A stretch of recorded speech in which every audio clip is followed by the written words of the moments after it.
বিমান বাহিনী হবে একটি আধুনিক এবং ত্রিমাত্রিক বাহিনী।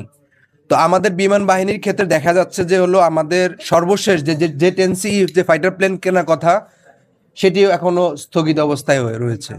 আমরা মাননীয় প্রধানমন্ত্রীর কাছে জানতে চাই, যেহেতু আপনি প্রতিরক্ষা মন্ত্রী, কার ইন্ধনে, কোন দেশের ইন্ধনে, কোন অর্থ সংকটের কারণে কিনা কেন আমরা বিমান বাহিনীতে যে 10C ফাইটার প্লেন কিনতে পারছি না, সেটি আপনার কাছে অনুরোধ।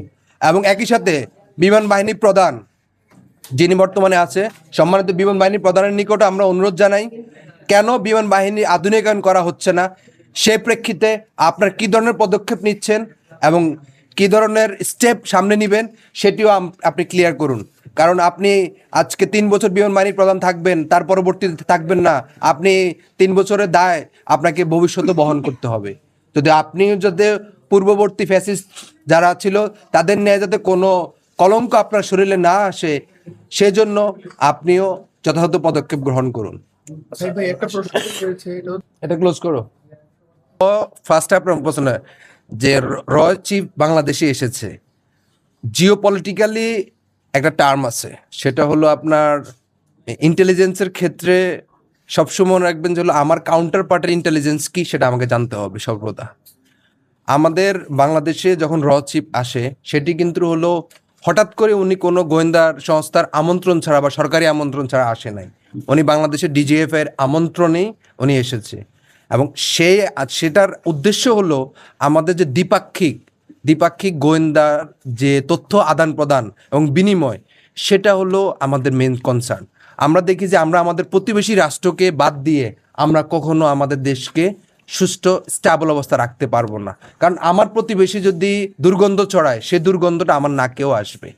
তো এই জন্য বলবো যে এটাকে অন্যদিকে কেউ যদি মিসগাইড না করে, যে র চিফ আসবে, বাংলাদেশের ডিজিএফ এর প্রধান, উনি ওই দেশে যাবে, এটাই একটি জিও পলিটিক্যাল ইন্টেলিজেন্সের শেয়ারিং এবং ইন্টেলিজেন্সের একটা টার্মোলজি। এই ক্ষেত্রে আমি মনে করি না যে র চিফ বাংলাদেশে আসাতে বাংলাদেশের কোনো ক্ষতি হয়েছে, রাদার উপকার হয়েছে। এই জন্যই যে র চিফ আসার পরবর্তী পর্যায়ে আমরা বলতে পারছি যে আমার ভাই ওসমান হাদি হত্যাকারী কোথায়, কেন তাকে ফেরত দেওয়া হচ্ছে না, এবং আমরা অ্যাট দ্য সেম টাইম যে ভারতীয় হাই কমিশনার, ওনাকে প্রেশারাইজ করতে পারছি।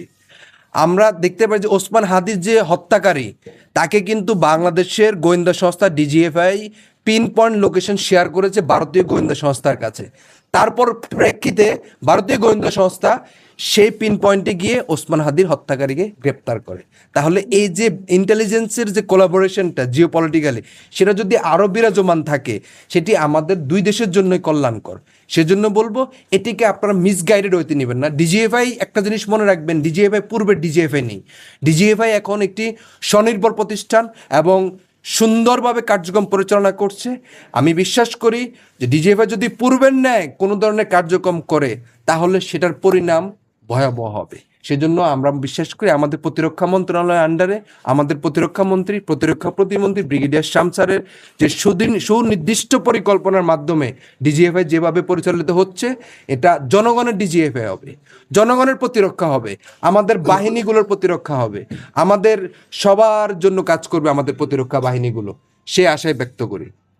এনিথিং